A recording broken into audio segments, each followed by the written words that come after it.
So basically, the structure of today's session will be that we are first going to start with an interview. So for all the sessions, we'll have interviews. And this session specifically, we're going to be doing the question ourselves. So as the leaders, we're going to share our stories and we're going to share how we have acquainted with, for example, concepts of feminism and our own feminism journey. Then we're going to be opening to question and answer sessions. And lastly, we will have some open discussion sessions if we have time. And we're gonna invite more people to also discuss and answer some of the questions. So the first question asked to the four of us is, how did you first acquaint with the concept of feminism? Okay, for me, I think I've acquainted the philosophy of feminism at a very young age through feminine initiation novels like The Little Woman or Jane Eyre or something.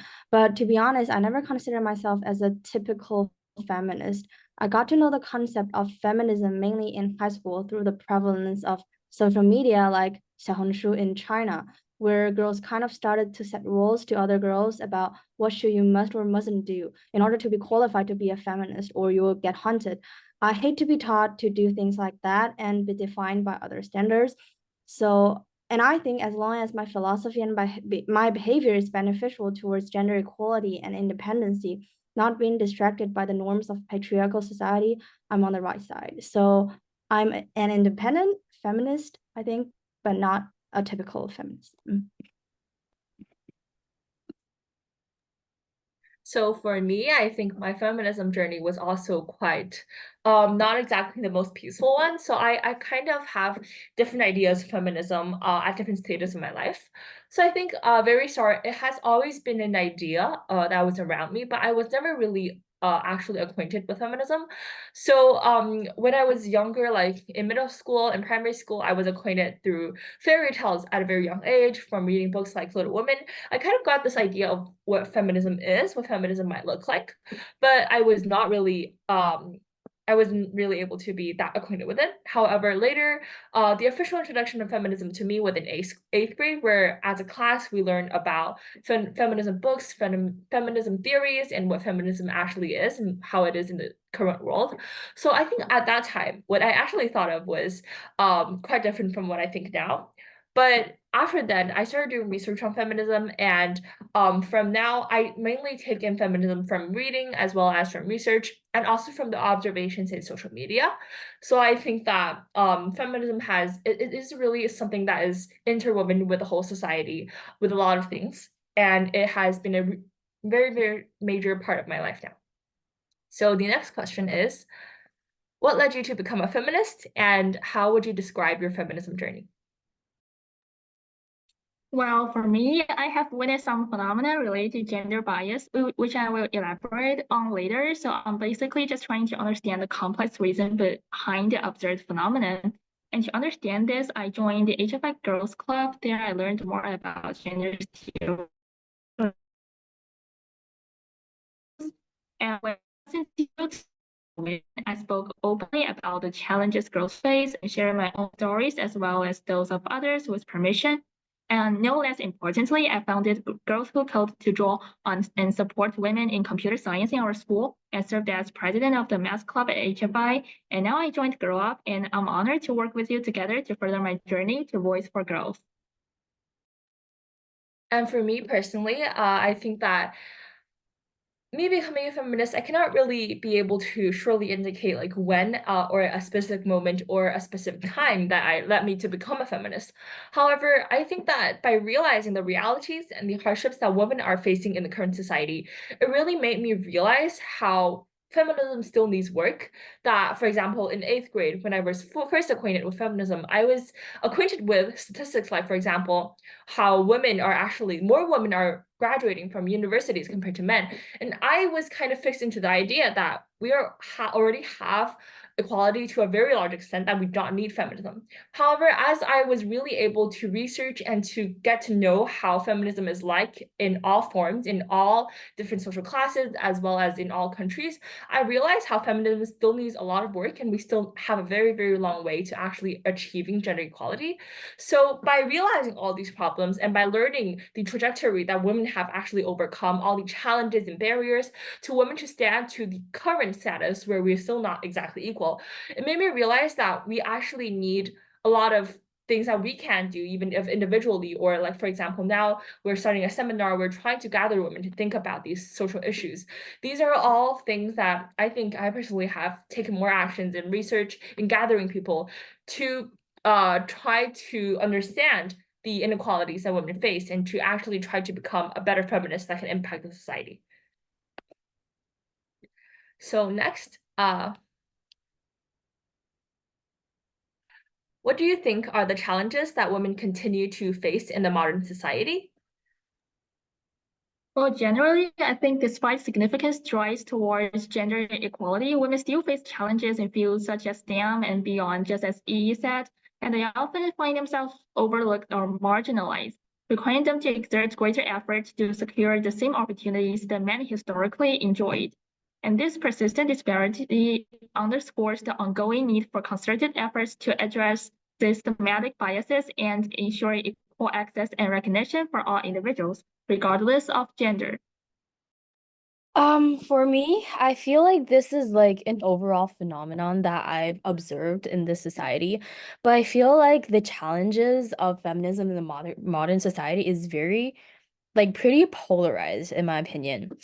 And it can be split into two factors that I observe. So first is the fact that I feel like perhaps progress in the feminist movement is not really enough.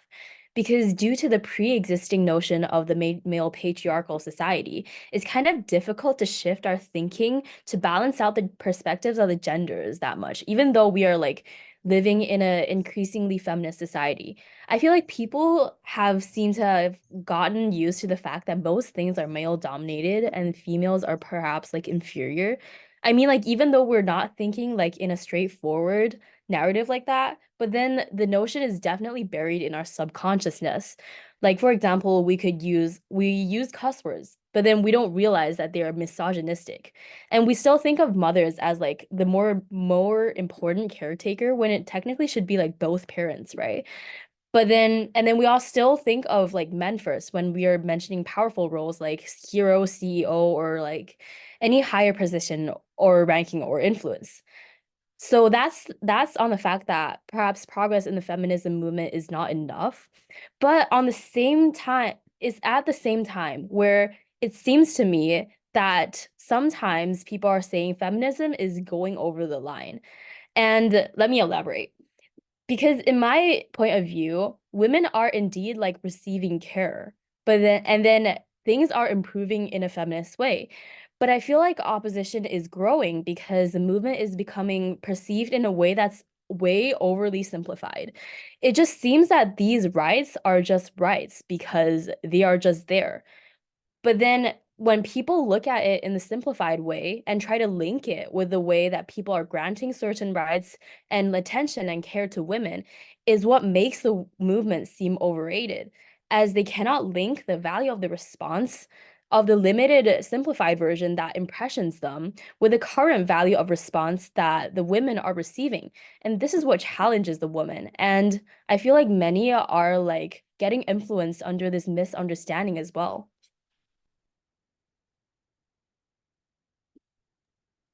Okay, so my opinion is that I have read Career and Family written by Claudia Golden, the Nobel Economics Prize winner of 2023 recently. So in the book, this female author pointed out that the biggest reason hinders the gender equality of women's rights is economy, and I really uh accept and agree on that. So to be more specific, women themselves in today's society have the ability and willingness to work, but the social norms and anticipations of women have to stay home to take care of the laundry and baby because no one can do better than them, restricted them. And also women's maternal instinct obstruct them to completely break with their families, which is very normal.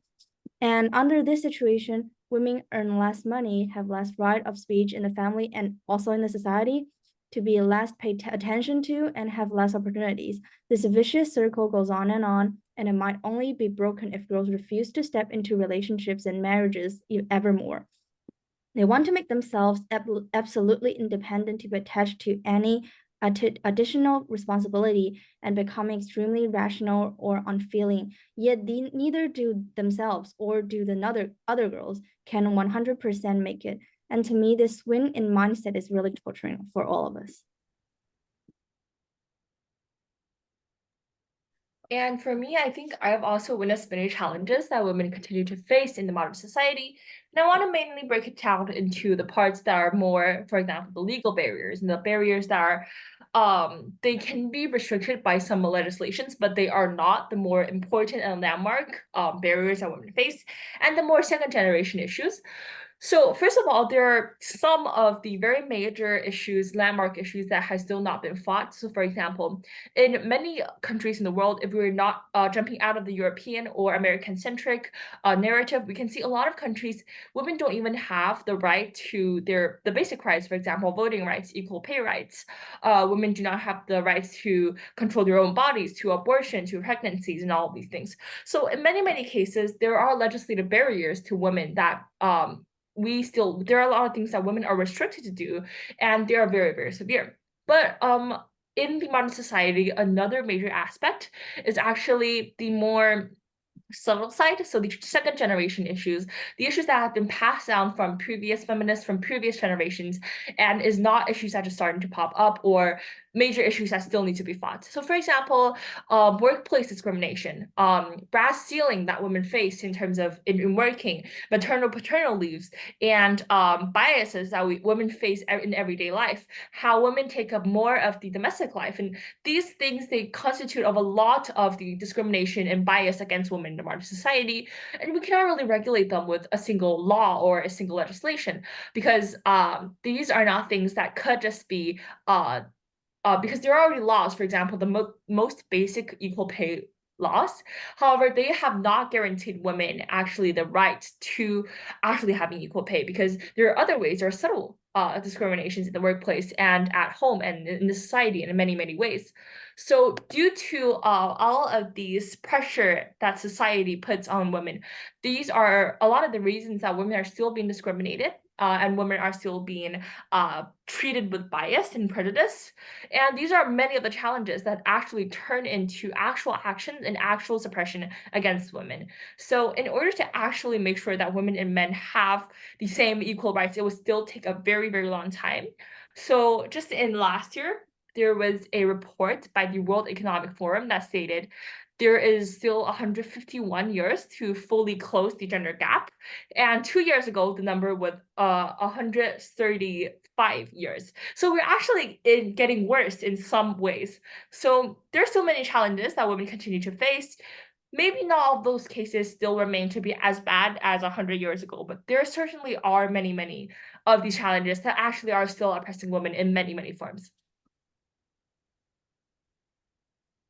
So the next question, so as we have just previously mentioned about the challenges women face and how we are actually feminists who are really, really wanting to and trying to change the current situation. So why is it important to host a seminar, and why do we want to actually do this?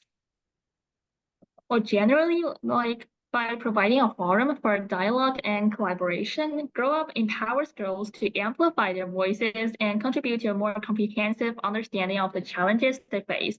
And through these collective efforts, Grow Up not only fosters solidarity among girls, but also promotes greater awareness and advocacy for gender equality across various sectors and disciplines. For me, I as I feel said, like, oh, sorry, you oh, can go sorry. first. Sorry. As I said before, I think the biggest and common dilemma of women towards gender equality is economic reasons and workplace situation. So this brings us to the necessity of hosting a seminar. The format of seminar can naturally bring women from different living environments, workplaces, and backgrounds together. Through conversations, we can observe how different women fight for their rights by various methods, giving us enlightenment. But overall, all the roads led to Rome. And let's listen to the stories of all these women, how these Noras in the new era go out of the house and strive for the for the living. Through seminars, we cohere universality and perceive diversity, and by that becoming more open-minded, well-rounded, and armed. I think the seminar is crucial to like bring everyone together and share everyone's experiences on the movement, as well as just raising more awareness about like everyone's sh things to share about. And I feel like these seminars is a great way to shed light on the complexity of the movement and upon finding its actual definition and giving it a structure of what it is. And I think it's also a great way to like clear up the misunderstandings we have now of the feminist movement, because I feel like just like Yi said, there's a long way to go, and that we need to we need to understand that it's going to be like a hard and complicated way to go. And as we could also like understand in broader context of feminism itself in world phenomenons, because we, in our own perspectives, we only have a very narrow like view of the world. But then upon bringing everyone together and sharing everyone's experiences, we can gain a wider view of how feminism is around the world, and then we can broaden our own horizons. And then upon this basis, we can then execute power to take action to a next level.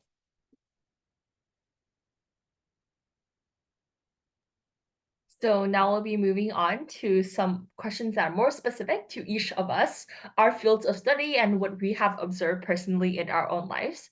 So how have you observed, or have you observed any gender biases in your field of study, or in your pursuit of knowledge in your field of study? I kind of have because in my field of study is basically film and media. And in this field, I have observed that there is a thing called um SFC, which stands for strong female characters. And I could see in the film industry, although film is changing to incorporate more women as main characters and pushing forward more women-based stories. But then these larger productions, I feel like they more would focus on mass producing these stereotypical representations of these SFCs. And I think that is a rather large problem, because SFC itself doesn't really, like, in my opinion, show what it is like to be a woman. It's kind of just like big movie in companies like Disney and Marvel just taking off the inclusion checkbox rather than showing the complexity of how women really are. Like, for example, for example, Captain Marvel. That's an SFC I think everyone can like resonate with. And we could see it's kind of like race swapping with like the Little Mermaid and stuff. It's kind of SFC is kind of like gender swapping the roles. And but the thing is, it's not necessarily female driven stories. It's just pasting a female character. It's just pasting a female gender on a character, which is why the characters they push out are just so one dimensional. And I think that's a pretty big problem in the movie industry right now. I think that to make a change, that the movie industry should stop capitalizing off of like the feminist movement by just putting a female character on their poster. And they should push out for multi-dimension characters to show how women actually are in order to improve the feminist movement. If they want to tell the story of feminism, they have to tell it correctly. And that's the problem I observe in my field. So in my field of study, I mainly study in law and in political science. I think one of the this field of law is actually very, very related to feminism, because feminism and human rights and equality is really largely related to the concept of law, and a lot of the like movements and a lot of the reason how feminism has progressed is because of a lot of the law that has been made over the years and over decades. And one thing that continues to exist specifically for lawyers, for judges, that can be observed in gender differences is the brass ceiling that women often face when they climb up the ladder of the legal field. And this is apparent in a lot of the fields. So for example, for a woman who graduate from law school, they actually 55 of the percent of people who graduate from law school are women. However, only 38% of these people, of women, become lawyers. and only 20% of law firm the people who created law firms are going to be women. And so there are a lot of these differences in gender that when you go up higher positions, that women tend to be giving up their positions in the society, because women are often told that you should go home, you should be taking care of your children instead of trying to work. So this social narrative often forces a lot of women in law and a lot of women in a lot of the different industries to not be able to get into these hard positions, and is very apparent through a lot of the positions in the legal field. Another thing that has often been observed is because studying law often involves reading a lot of cases, trials, and oftentimes you will be able to see that in the trials, women judges women judges, as in, for example, on the bench where the Supreme Court, they have 9 judges, or for example, women lawyers and women witnesses, they are interrupted way more times than men are. So we can see how like many of the times when women say something, they're often interrupted, people often don't listen to them. So women are actually still facing a lot of these prejudices, and people don't actually think that what women says counts. Instead, they think that what men say are usually more valuable. So that is really a bias that continues to exist in law and legal systems, and in a lot of the situations that we meet in real life. So it is really apparent in terms of trials, in terms of the court. And these are all many of the biases and challenges that women continue to face, being undermined and not being taken seriously in many cases. So another question that is more specific to ourselves is what field of study are you mainly involved in, and have you encountered any gender-based challenges in your pursuit in this field? So personally, what have you encountered and how do you overcome this challenge? Well, for me, I have been involved in the study of STEM subjects, especially mathematics, which is a stereotypical man-belonging subject. And honestly, I have encountered gender bias challenges during my academic pursuit. Well, I still remember like when I scored among the top 3 in my high school math Olympiad in grade 9, my math monitor came to me and my class monitor came to me and tried to talk me out of math, and hoping that I wouldn't join the team and leave the position for other boys, saying that girls don't win big prizes in math competitions, and girls don't make it in math. And the statements, of course, infuriated and saddened me, but their circular logic also provided, at least in retrospect, confirmation that boys were hardly hardwired rationalists. And I took these bruised egos as a challenge and joined anyway. Unfortunately, my math teacher supported me and eventually made me part of the training team. And I also didn't let him down. I tried my best to learn the complex concepts and worked on the difficult problems, which paved my way to being determined to learn mathematics, and won a couple of awards as well. And similar encounters have occurred many times since. I noted that, for instance, how in advanced mathematics courses, since the number of boys significantly outweighs the number of girls, and girls are easily excluded during the class discussions, and creating a kind of boy feedback loop. So as a female STEM lover, I really want to break the stereotype and voice for the girls. So for me, quite unlike Bonnie, I'm not that talented in math or in STEM subjects. I'm not really talented in science. And in fact, the field of study that I'm involved in, so I started with wanting to study in the humanities generally and in social sciences. These are some things that you generally expect a stereotypical girl to learn. But my story focuses actually on another perspective. Instead of me trying to break this patriarchal stereotype of women who are in certain subjects, I was more facing a bias and more facing a prejudice.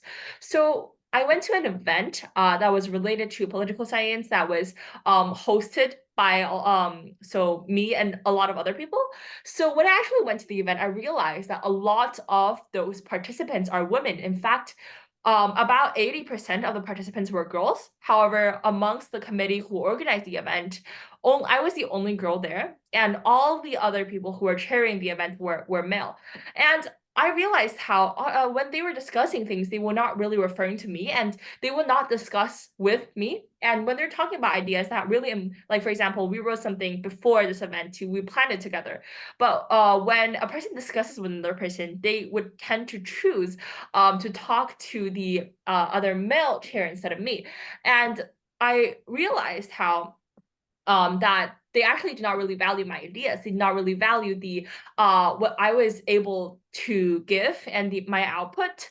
So I realized how in some of the cases bias was kind of inevitable, that there were many cases that even though all of the participants were girls, however, those people who are actually in charge, they represent the male perspective and they represent the male idea. So when the event was happening, and a lot of things that the male organizers they were saying were actually very, very from a male perspective.